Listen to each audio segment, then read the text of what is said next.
Buenos días de nuevo, Dios le bendiga. Gracias, hermanos Carlos y todos los músicos, hermano Manuel. Nosotros estamos y vamos a seguir con nuestra exposición del libro de Primera de Pedro. Tenemos ya muchos meses estudiando el libro de Primera de Pedro, la primera carta de Pedro.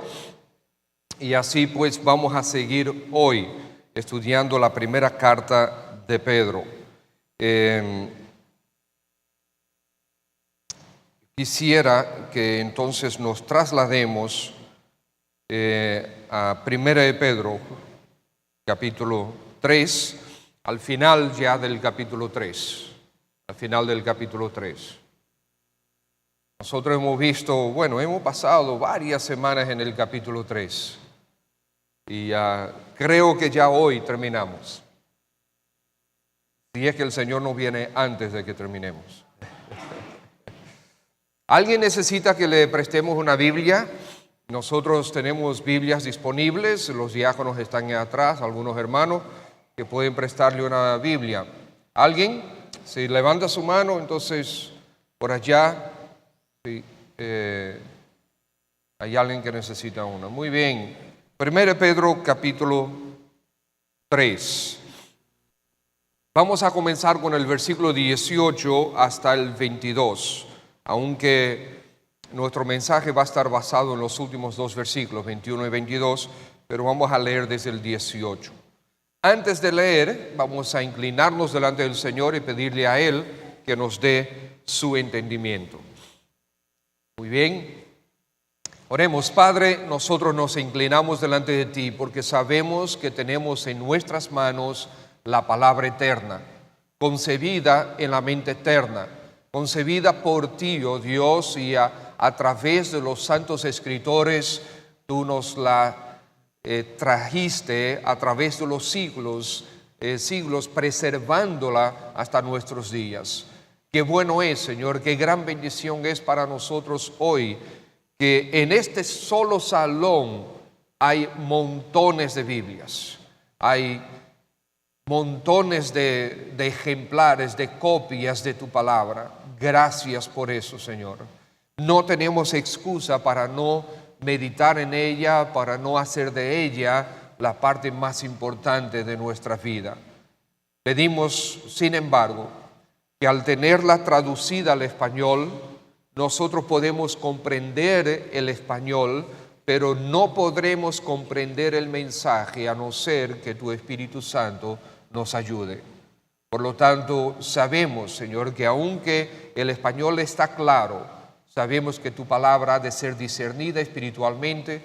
Necesitamos que tu Santo Espíritu abra nuestros ojos, abra nuestro entendimiento, para que la sencillez de tu palabra sea traída a nuestros corazones y a nuestras vidas. Pedimos que, por lo tanto, Cristo sea exaltado en todo. En Él es que lo pedimos. Amén.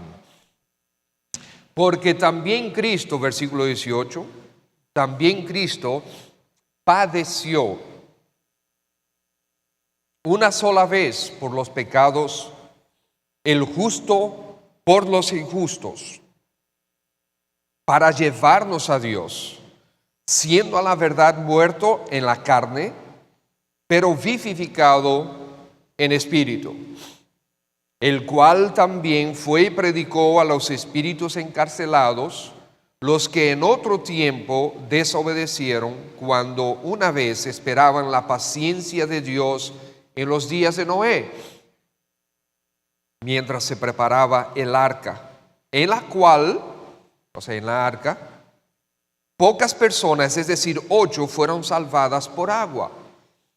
El bautismo que corresponde a esto ahora nos salva, no quitando las inmundicias de la carne, sino como la aspiración de una buena conciencia hacia Dios por la resurrección de Jesucristo, quien, habiendo subido al cielo, está a la diestra de Dios, y a Él están sujetos ángeles, autoridades y potestades. La primera parte de este pasaje, que habla de que Cristo padeció una sola vez por los pecados, el justo por los injustos. Y también la explicación del versículo 19 y 20, nosotros lo tenemos ya en el mensaje pasado. Ustedes pueden buscar en nuestra página, ¿verdad?, de Facebook o de YouTube, que ahí están grabados todos los mensajes que nosotros predicamos. Al final del culto vamos a ver en los avisos, vamos a ver que también ya estamos terminando de trabajar la página web de nuestra iglesia, que hace muchos años nosotros teníamos una y hemos querido trabajarla y cambiarla un poco y gracias al Señor ya estamos bien encaminados. Pero vamos a meditar en los versículos 21 y 22. El título de este mensaje es El bautismo. Te salva, nos salva. El bautismo. Entonces hay diferentes tipos de bautismo. Diferentes iglesias llevan a cabo el bautismo de diferentes formas. Perdonen por la alergia que tengo. El bautismo que corresponde a esto se está refiriendo a la última parte del versículo 20, que habla que en los días de Noé, mientras se preparaba el arca, en el arca pocas personas, es decir, 8, fueron salvadas por agua. El bautismo que corresponde a esto ahora nos salva, dice la Escritura. Entonces vamos a meditar en este pasaje. ¿Qué significa este pasaje? ¿Qué está diciendo el apóstol Pedro, que fue inspirado por el Espíritu de Dios? ¿Qué nos está comunicando? Necesitamos estudiarlo bien. Acuérdense que al estudiar las Escrituras, nosotros debemos siempre, cuando encontramos un pasaje que parece contradecir otro pasaje, que no parece ser bien claro, lo que necesitamos hacer, obligatoriamente hacer, es estudiar todos los pasajes concernientes al tema, para nosotros poder entender qué Dios nos está diciendo con todo. Y eso es lo que vamos a hacer esta mañana. No vamos a estudiar todos los pasajes que tienen que ver con el bautismo, pero sí vamos a estudiar algunos que nos van a arrojar luz con relación a esto. ¿Quién es que salva el alma del pecador? ¿Quién? Cristo Jesús. ¿Okay? Él es el Salvador. ¿Estamos de acuerdo todos en eso? Jesucristo es el Salvador. Entonces, o es Él quien salva, o es otra cosa. Entonces, si está establecido claramente en las Escrituras que Jesucristo es el Salvador y no hay otro, yo soy el camino y la verdad y la vida, nadie viene al Padre sino por mí. ¿Está claro o no está claro? ¿Okay? Está claro. Entonces, ya sabemos que Jesucristo es quien salva. Y eso es lo que debe gobernar todos los pasajes y todo nuestro entendimiento con relación a la salvación. Yo mencioné un solo versículo, pero la Biblia de cabo a rabo justamente habla de Jesucristo como el Salvador. Por lo tanto, Pedro en este pasaje, cuando habla que el bautismo que corresponde a esto nos salva, está haciendo una ilustración del diluvio. Está básicamente diciendo, ok, mire, en aquel tiempo hubo el diluvio. El diluvio está descrito para nosotros en los capítulos 6 y 7 de Génesis, donde nosotros vamos a ver ahorita 2 o 3 versículos allá, pero donde el Señor dice, bueno, que ya la maldad en el mundo era tanta que Dios decidió destruir el mundo con agua. Pero no sin, y ese es lo glorioso de nuestro Dios, el Señor siempre que va a pasar juicio, siempre presenta la alternativa de escape. Siempre. ¿Ustedes se acuerdan Nínive? El Señor agarra y toma un profeta que no quería saber de Nínive. Este profeta, Jonás, odiaba a muerte a los ninivitas. Los odiaba a muerte. Cuando Dios le dijo a él, ve y anuncia a Nínive que en 40 días lo voy a destruir, que Jonás agarró y se fue, huyó lejos de Nínive.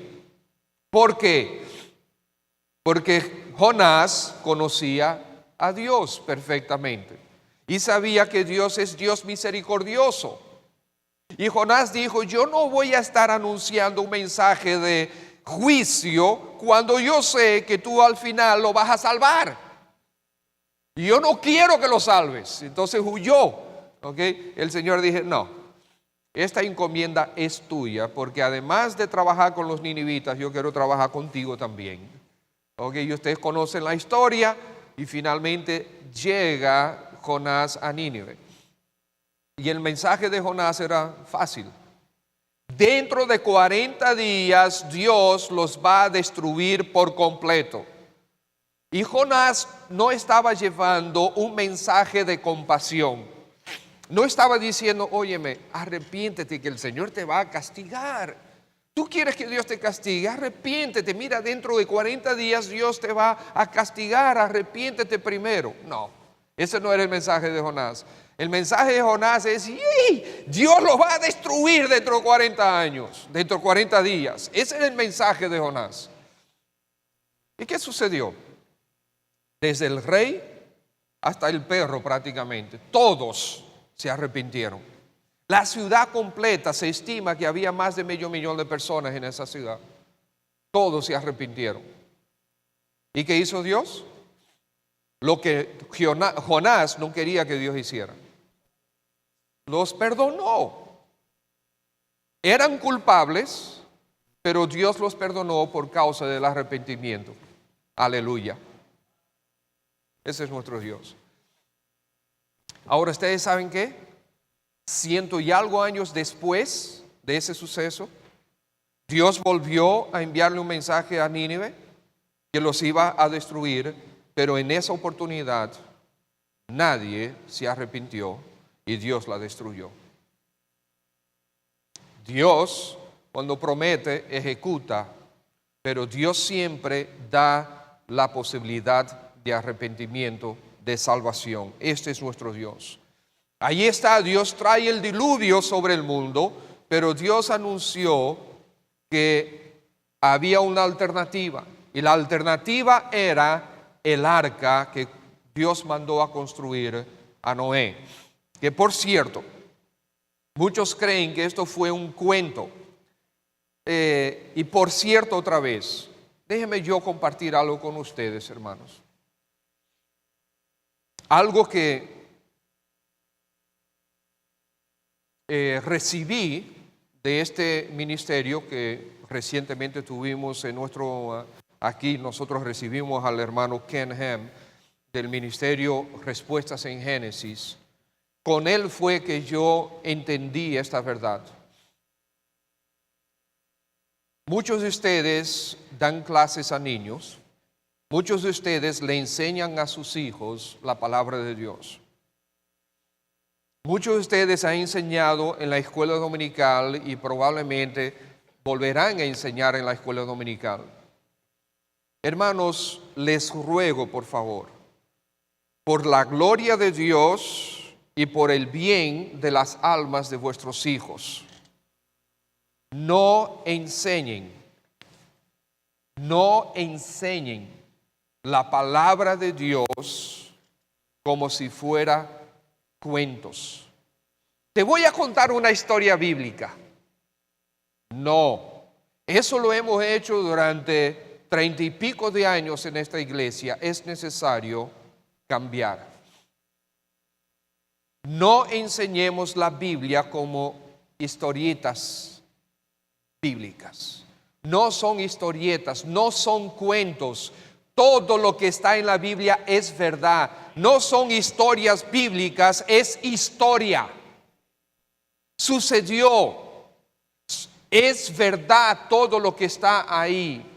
Por eso el mismo Ken Ham dice que a él se estremece, y yo capté también la convicción, que cada vez que vemos un arca de Noé, como si fuera una bañera con los animales saliendo por allá y todo, con una sonrisita así, todos agarrados, ¿verdad?, de la orilla del arca, que está tan llena que tienen que estar casi cayéndose al mar, en una tina, ¿verdad?, en una bañera. Eso es terrible para la fe tuya y de tus hijos. Pero son historietas bíblicas, son historias bíblicas. No, ese es el problema. Porque cuando comienzan a crecer, comienzan a razonar. Y cuando se le habla de un diluvio, que fue un juicio de Dios sobre toda la tierra, y el cataclismo tan grande que sucedió en esa época, donde la Biblia lo describe, donde las fuentes de agua de las profundidades brotaron, y toda esa agua bajo presión tiró hacia arriba, el agua de arriba venía hacia abajo.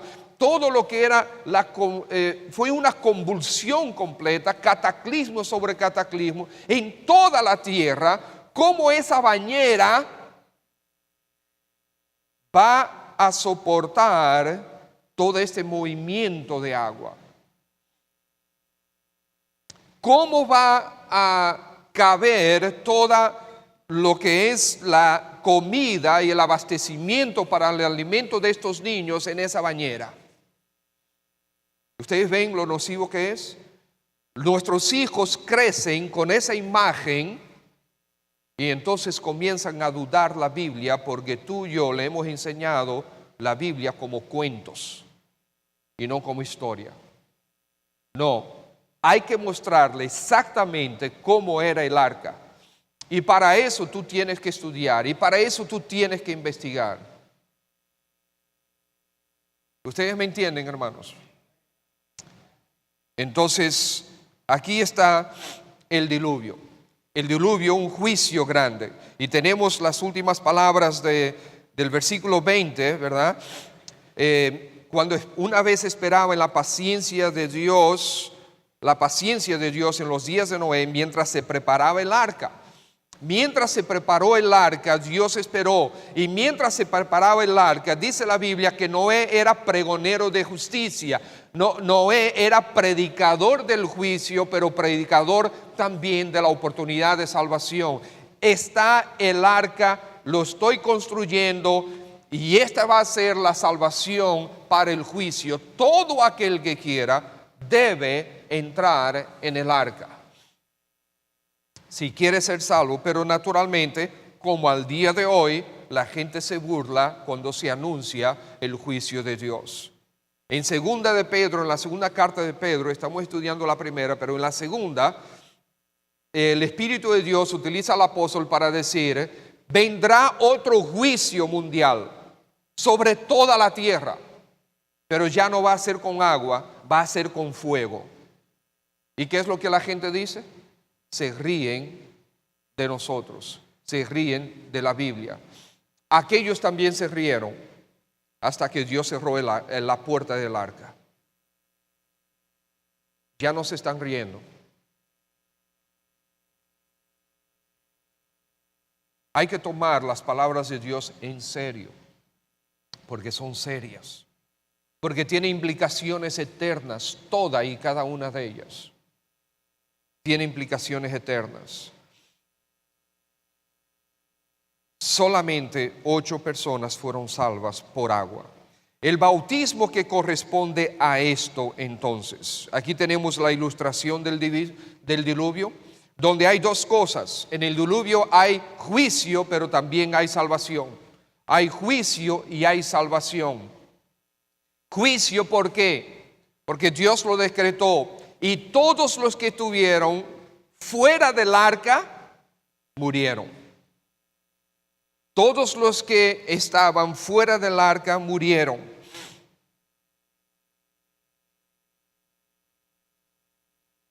Y salvación. Todos los que estaban dentro del arca, se salvaron.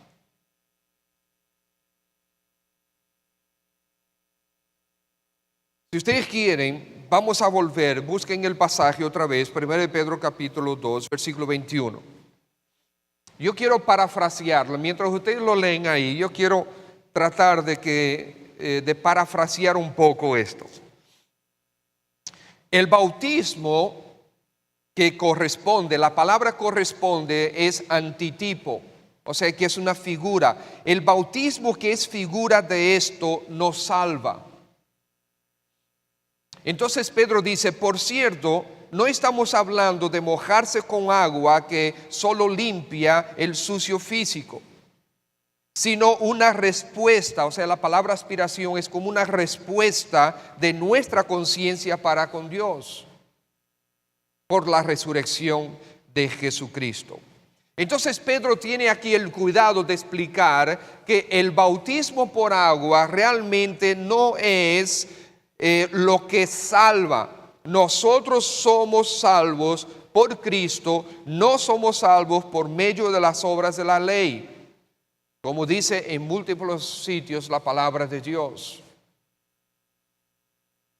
El agua del diluvio solo salvó a los que ya estaban dentro del arca.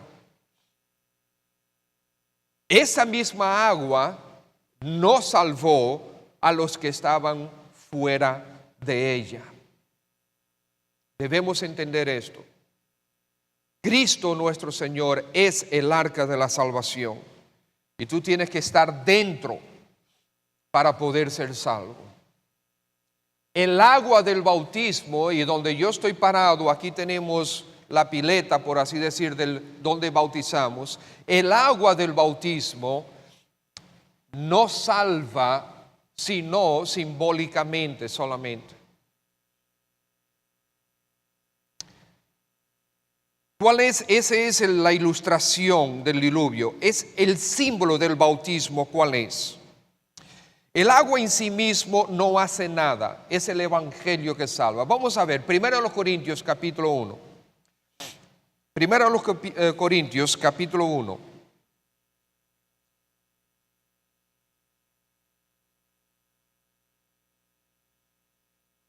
Fíjense el versículo 13. Pablo está escribiendo a los corintios y le está diciendo, le está confrontando por causa de las divisiones que ellos tienen. Entonces versículo 13 está terminando esa parte y dice, ¿acaso está dividido Cristo? ¿Fue crucificado Pablo por vosotros? ¿O fuisteis bautizados en el nombre de Pablo?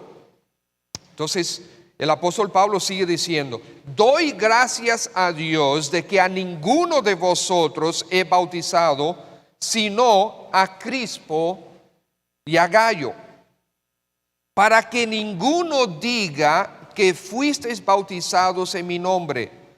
También bauticé la familia de Estefanas, de los demás no sé si he bautizado a algún otro. ¿Por qué? Versículo 17. Pues no me envió Cristo a bautizar, sino a predicar el evangelio, no con sabiduría de palabras, para que no se haga vana la cruz de Cristo. Pablo dice, Cristo no me envió a bautizar. Pregunta, si el bautismo es lo que salva, si el bautismo tiene algún poder salvador sobre el alma de la persona, y Dios por lo tanto es el que sabe, y Dios es el que manda, entonces pregunta, ¿por qué Dios no mandó a Pablo y a Pedro y a todos los demás apóstoles a bautizar para salvación? No, Pablo dice, Cristo no me mandó a bautizar. Cristo me mandó a predicar el evangelio. Porque el evangelio es, tú eres salvador, tú eres pecador y Cristo es el salvador. Ese es el mensaje. El bautismo no salva. El bautismo es la expresión externa de la salvación que ya sucedió. Pablo dice claramente, Dios no me mandó a bautizar. Dios me mandó a predicar el Evangelio. Romanos capítulo 1, antes de Corintios está Romanos. Romanos capítulo 1. Fíjense lo que dice, versículo 16. Pablo mismo dice, porque no me avergüenzo del Evangelio, porque es poder de Dios para salvación. Fíjense que no está hablando aquí en ningún momento del bautismo. El Evangelio es poder de Dios para salvación a todo aquel que cree, al judío primeramente y también al griego. Porque en el Evangelio la justicia de Dios se revela por fe y para fe, como está escrito, el justo por la fe vivirá.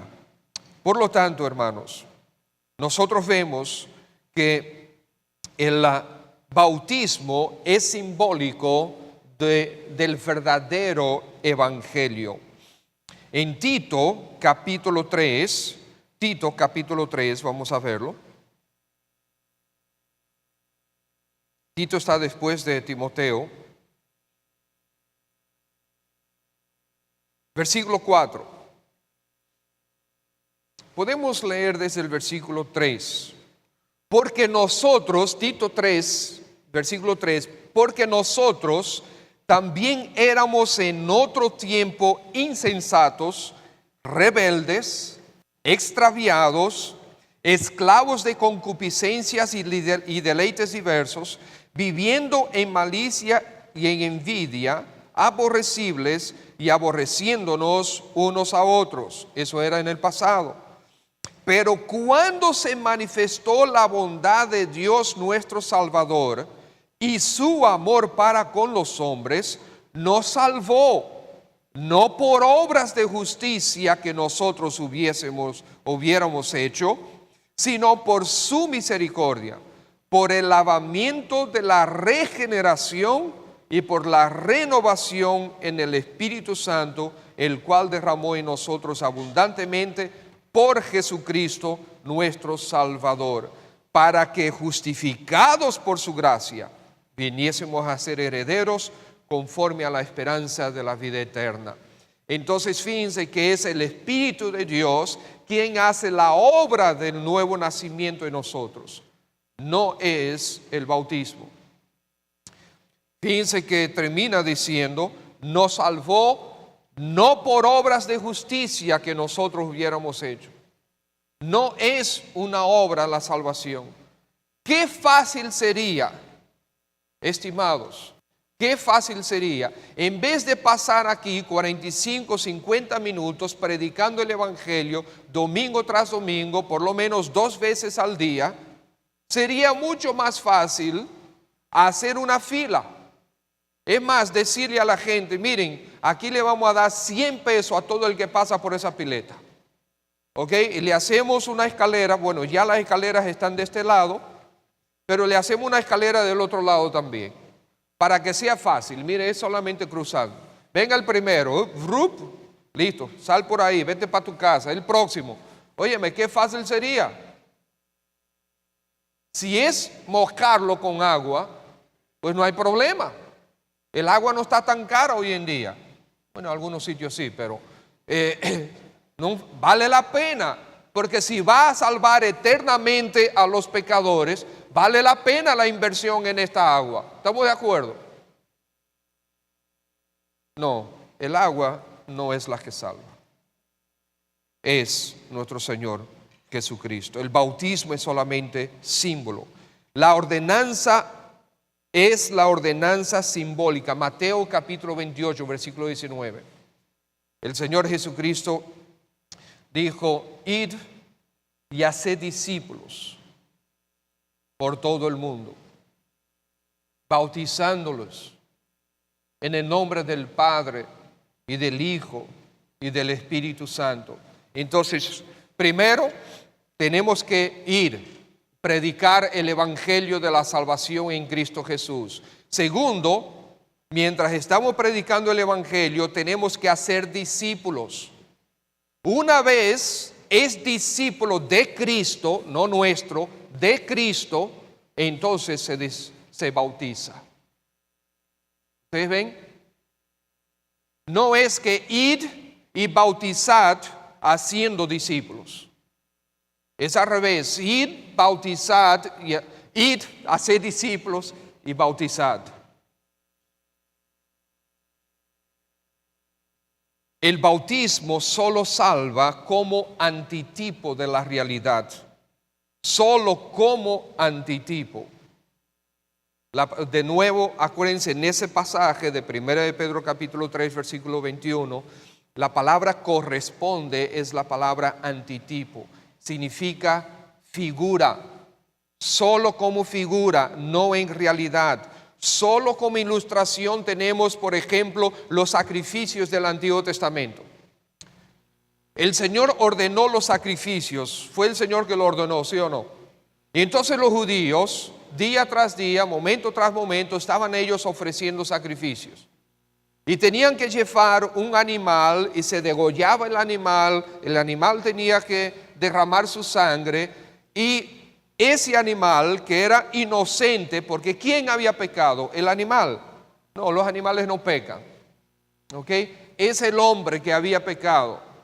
Y ese hombre que había pecado, ¿ok?, lleva el animal porque el animal va a recibir sobre él mismo la culpa, el castigo por la culpa del hombre, un sustituto. Entonces esa sangre era derramada y Dios retenía su juicio sobre el hombre. Pregunta: ¿realmente esos sacrificios salvaban a ese hombre? No. Cuando el Señor Jesucristo aparece en escena por primera vez, ¿qué dice Juan el Bautista? He aquí el Cordero de Dios que quita el pecado del mundo. Y tenemos Hebreos, el libro de Hebreos completo para explicarnos que esos sacrificios realmente no eran efectivos. Fue el sacrificio de Cristo el único que fue efectivo. El sacrificio de estos animales apuntaban hacia el futuro. Esos sacrificios apuntaban hacia el Mesías, que es el verdadero Cordero de Dios. El bautismo de hoy apunta hacia el pasado. Lo que ya sucedió en nuestra alma por gracia de Cristo. ¿Ustedes ven? Cuando cuando un nuevo creyente que va a ser bautizado entra en el agua, está identificándose, está expresando externamente, físicamente, dando testimonio público de lo que ya sucedió internamente.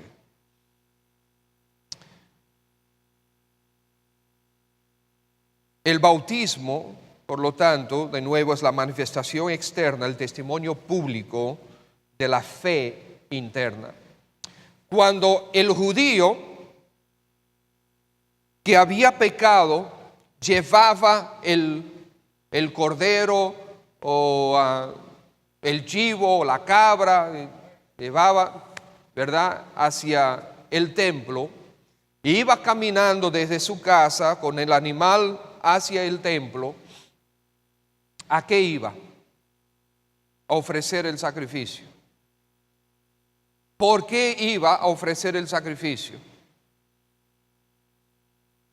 Porque había pecado. Pero una pregunta: ¿y cuándo se arrepintió ese pecador? ¿Se arrepintió cuando llegó con el animal donde el sacerdote? No. ¿Por qué él buscó el animal y decidió ir al templo? Porque ya estaba arrepentido. Ustedes ven, entonces llevar el animal y ofrecerlo en sacrificio como sustituto de él, porque la paga del pecado es muerte, siempre lo fue. Dios lo anunció a Adán y a Eva, y ellos no lo creyeron, y hoy en día todos estamos pagando por eso. ¿Ok? La paga del pecado es muerte. Este pecador trae el animal porque ya está arrepentido. Y el sacrificio es solamente una expresión externa de su fe interna.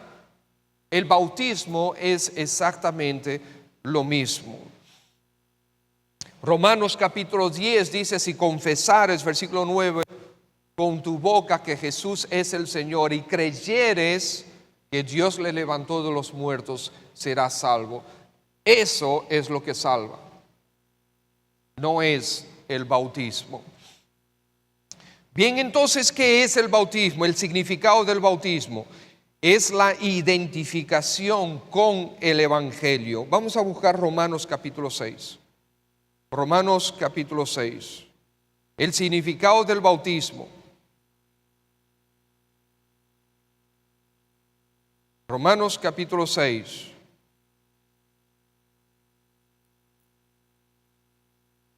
¿Qué pues diremos? ¿Perseveraremos en el pecado? ¿Nos mantendremos pecando para que la gracia abunde? En ninguna manera.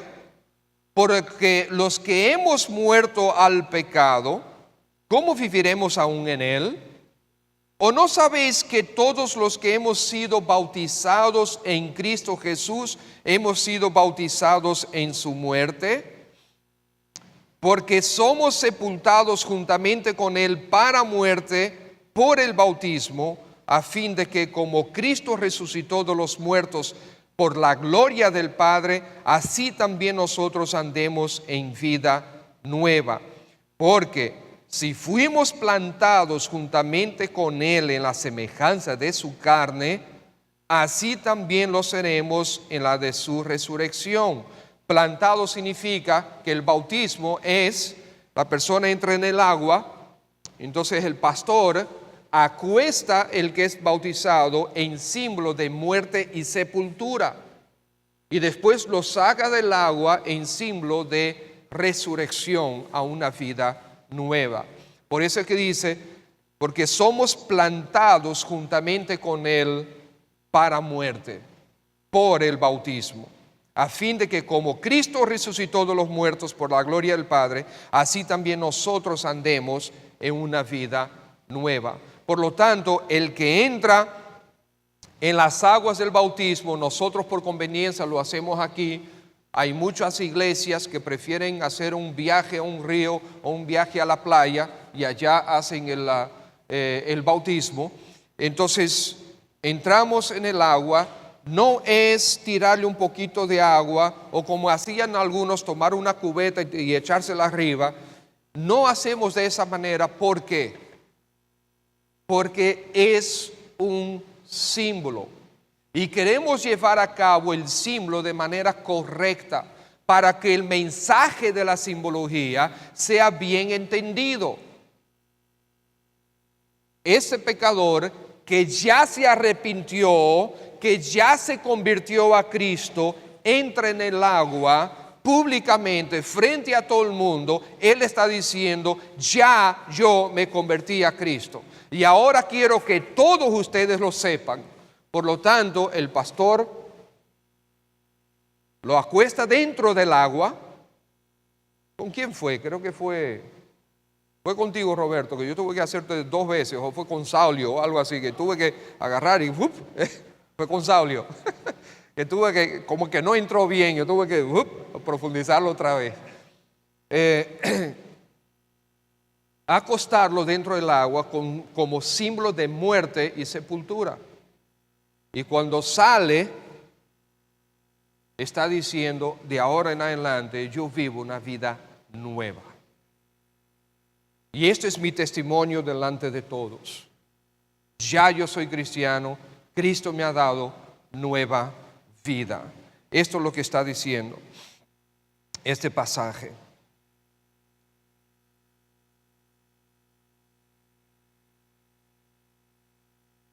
De nuevo, en referencia al diluvio, que es lo que está, el contexto, ¿verdad?, del pasaje de Pedro que estamos estudiando. Debemos recordar lo siguiente. Vamos a buscarlo. Génesis capítulo 6. Yo le dije ahorita, voy a cumplir con la promesa. Génesis 6, rápidamente. Fíjense los versículos 3, el versículo 3. Y dijo Jehová, no contenderá mi espíritu con el hombre para siempre, porque ciertamente él es carne, mas serán sus días 120 años. Génesis 6, versículo 3. Dios le dijo, ustedes tienen 120 años. ¿Ustedes se imaginan? El otro día estaba diciendo, castigar a nuestros hijos de esta manera. Mira, tú te portaste mal, dentro de 120 años te voy a castigar. Oye, la verdad es que la misericordia de Dios es algo increíble. Dice él, ya estoy cansado del pecado tan grande que tiene el mundo. Lo voy a destruir. Tienen 120 años para arrepentirse. Wow. Versículo 5. Y vio Jehová que la maldad de los hombres era ¿qué? Mucha en la tierra. Y fíjense lo que dice. Todo designio de los pensamientos del corazón de ellos era de continuo solamente el mal. Cualquier parecido con la realidad de hoy es solamente un parecido, porque todavía no estamos igual que ellos. ¿Por qué no estamos igual que ellos?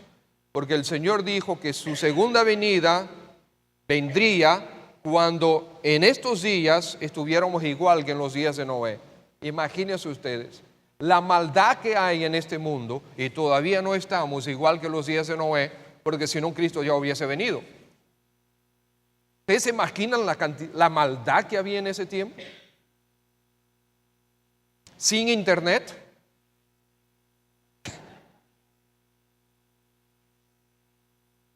Versículo 6. Y se arrepintió Jehová de haber hecho hombre en la tierra. Y fíjense lo que significa arrepentimiento en Dios.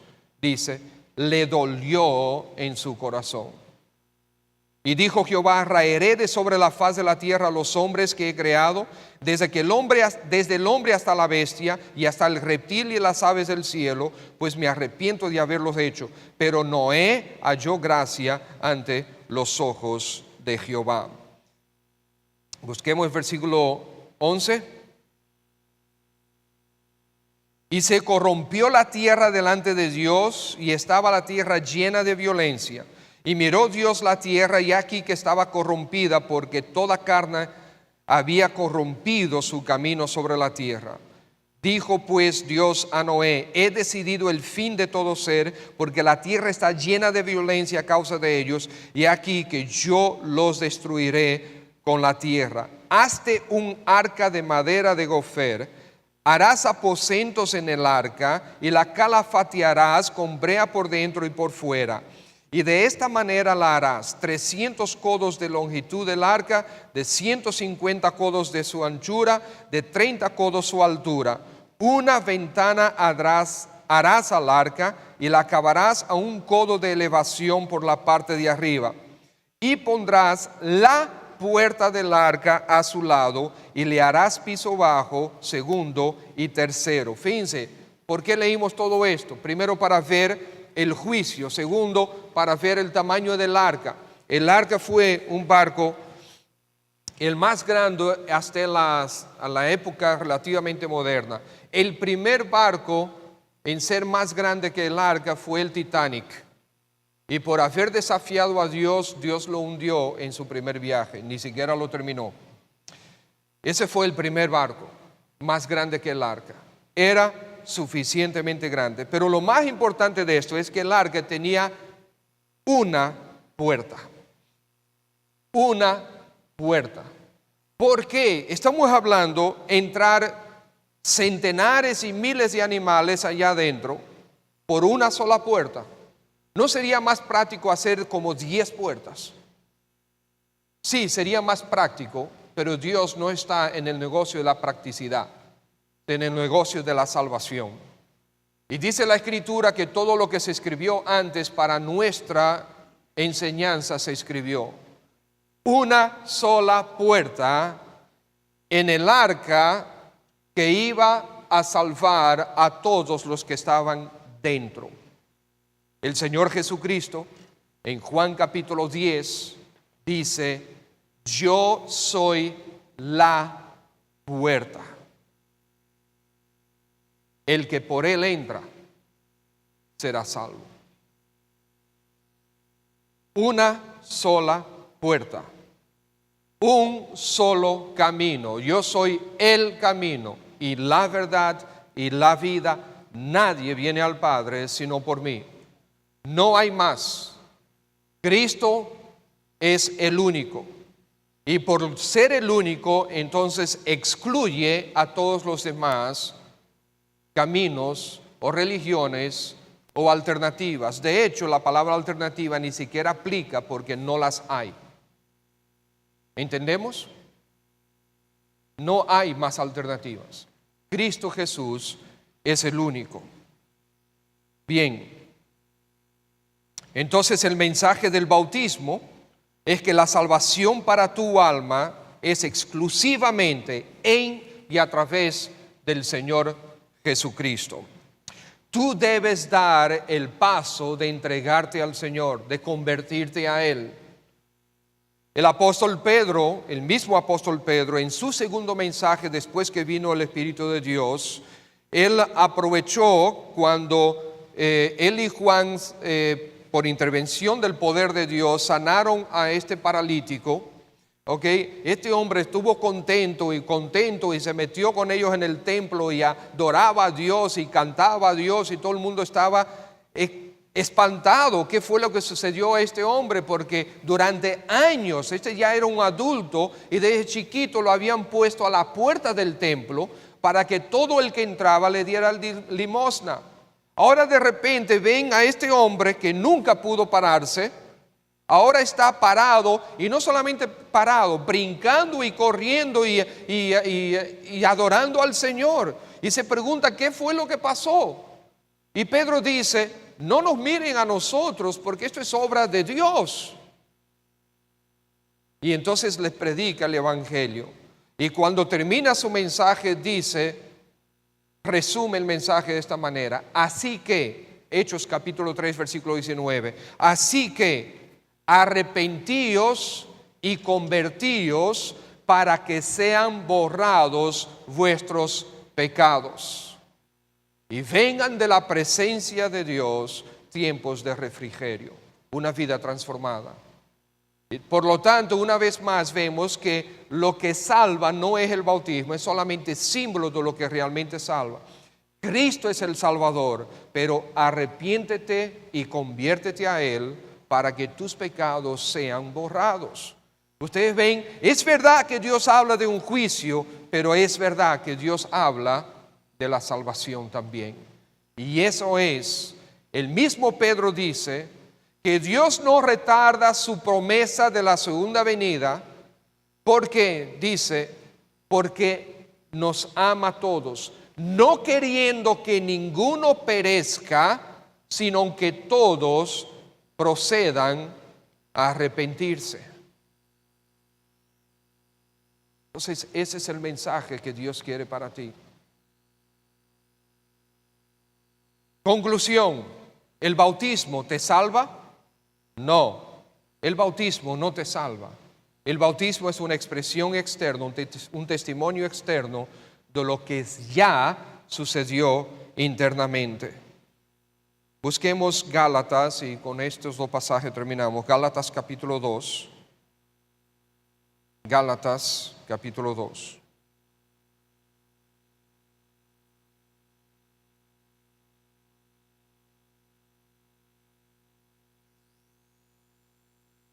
Versículo 15.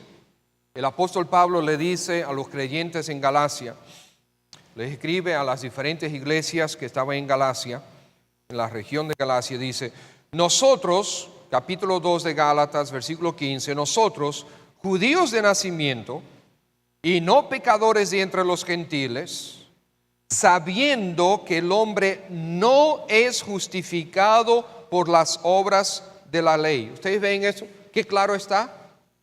El hombre no es justificado por las obras de la ley. No hay ningún rito, No hay ninguna cosa que tú puedas hacer o dejar de hacer que van a otorgarte salvación. El hombre no es justificado por las obras de la ley, sino por la fe de Jesucristo. Nosotros también hemos creído en Jesucristo fíjense que al creer en esa obra nos da ser justificados por la fe de Cristo y no por las obras de la ley, por cuanto por las obras de la ley nadie será justificado. Eso está súper claro. Nadie es justificado por ninguna buena obra, por ningún cumplimiento de mandamientos. Versículo 17, si buscando ser justificados en Cristo, también nosotros somos hallados pecadores. Claro, porque si tú quieres la salvación, en primer lugar tú tienes que reconocer que has pecado y has ofendido la santidad de Dios. ¿Es por eso Cristo ministro de pecado? En ninguna manera. 18, porque si las cosas que destruí las mismas vuelvo a edificar, transgresor me hago. Porque yo por la ley soy muerto a la ley, porque la paga del pecado es muerte, a fin de vivir para Dios. Versículo 20 dice Pablo, con Cristo estoy juntamente crucificado, y ya no vivo yo, mas vive Cristo en mí. Y lo que ahora vivo en la carne, lo vivo en la fe del Hijo de Dios, el cual me amó y se entregó a sí mismo por mí. Termina el versículo 21, no desecho la gracia de Dios. Porque si por la ley, si por cumplir la ley fuese la justicia, entonces por demás murió Cristo. ¿Para qué necesitamos a Cristo en la cruz si el bautismo salva? ¿Cómo sabemos que el bautismo no salva? Porque Cristo fue a la cruz y murió y fue sepultado y resucitó al tercer día. De regreso a 1 de Pedro, capítulo 3.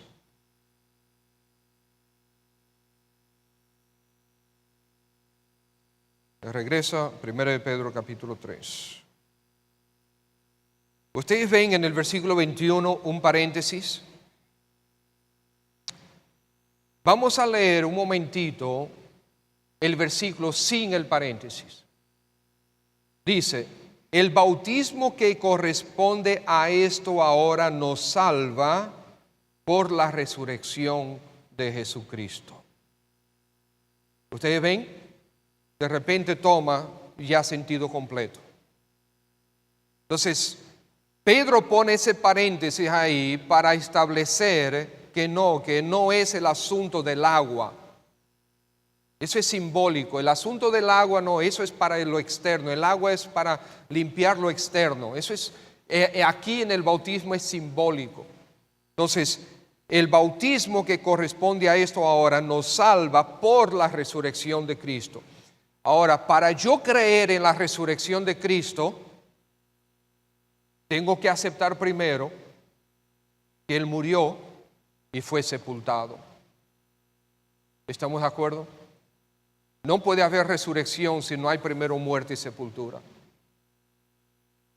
Entonces Romanos capítulo 10, el versículo 9, dice, si confesares con tu boca que Jesús es el Señor, tienes que aceptar su señorío, tienes que aceptar que Él es el que manda. Si confesares con tu boca, tienes que confesarlo, que Jesús es el Señor, y creyeres en tu corazón que Dios le levantó de los muertos, por lo tanto tienes que aceptar su muerte y sepultura en tu lugar, serás salvo. Jesús tiene que ser tu Señor y tienes que creer en su muerte, sepultura y resurrección, entonces serás salvo. Tienes que creer en eso. Y en el versículo 13 del mismo Romanos 9 dice, porque todo aquel que invoca, clama el nombre del Señor, será salvo. Nadie se pone a clamar excepto reconozca su necesidad de ayuda. Nadie se pone a gritar, ayúdeme, socorro, socorro. SOS, no SOS, sino SOS. Nadie se pone a gritar por ayuda si primero realmente no reconoce que está frente a un peligro inminente. Por lo tanto, todo aquel que invoca el nombre del Señor Jesús será salvo. ¿Por qué vas a invocar el nombre del Señor Jesús? Porque reconoces que la paga del pecado es muerte y tú no quieres ese juicio, sino la salvación que está en Cristo. Amén. Vamos a orar. Padre, gracias por tu palabra. Gracias, Señor, porque ella es clara. Nuestro Señor Jesús, tu Hijo amado, es el único Salvador, todo suficiente Salvador. No necesitamos más. Su obra fue perfecta y completa. Gracias, Padre. Gracias porque tú anuncias el juicio, pero juntamente con el anuncio del juicio, que la paga del pecado es muerte, al mismo tiempo tú anuncias la salvación, que el regalo de Dios es vida eterna en Cristo Jesús, Señor nuestro. Si tú estás aquí esta mañana y todavía no te has arrepentido y convertido a Cristo, si no has dado ese paso definitivo en tu vida, es un buen momento esta mañana que tú lo hagas. Quizás durante mucho tiempo has estado escuchando el Evangelio, la palabra de Dios, y no has tomado la decisión aún. ¿Por qué no lo haces ahora? Deseamos que tú seas salvo. Deseamos que tú tengas vida eterna. Este es el mensaje. Cristo Jesús quiere salvarte. ¿Por qué no te arrepientes ahí en tu asiento y le pides perdón al Señor Jesús? Reconoce tu pecado delante de Él. Reconócelo delante de Él y pídele perdón. Y dile, Señor Jesús, yo te acepto en mi vida como dueño y Señor mío, como mi Salvador. Perdóname y lávame, Señor. Ruego que me salves, por favor. A partir de ahora soy tuyo. Quiero vivir para ti. Es tu oración. Ninguna oración, no hay una oración mágica que te salve. Quien salva es Jesús. Cuando ve tu fe, tu oración es solamente la expresión de tu fe. Pero habla con el Señor Jesús, arrepiente tu pecado y pídele que te perdone. Y si lo has hecho, nosotros queremos gozarnos contigo. Queremos adorar al Señor y darle gracias. Y queremos también enseñarte más sobre la palabra de Dios. Si en esta mañana tú oraste de esta manera, sinceramente, genuinamente arrepentido de tus pecados, pidiéndole al Señor Jesús que te perdone, si lo hiciste de manera sincera, déjame ver tu mano. Levanta tu mano ahí en tu asiento. Yo quiero orar por ti. ¿Hay alguien? Nosotros no tenemos la costumbre de forzar a nadie porque este es un asunto privado, es un asunto entre tú y Dios, pero sí animamos y estimulamos a la gente a que tome la decisión de entregarse al Señor Jesús. Quizás ya tú fuiste salvo, ya tú eres salvo y tú no te has bautizado todavía. ¿Por qué no das ese paso de obediencia? El Señor sí quiere que tú seas salvo, que tú seas bautizado, que te identifiques públicamente con lo que ya tú creíste, con el evangelio que tú creíste? ¿Por qué no tomas la decisión de ser salvo, de ser bautizado, perdón?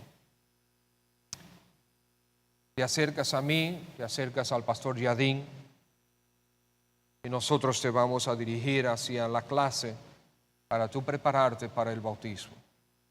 Amén. Buen Padre, gracias por tu palabra de nuevo.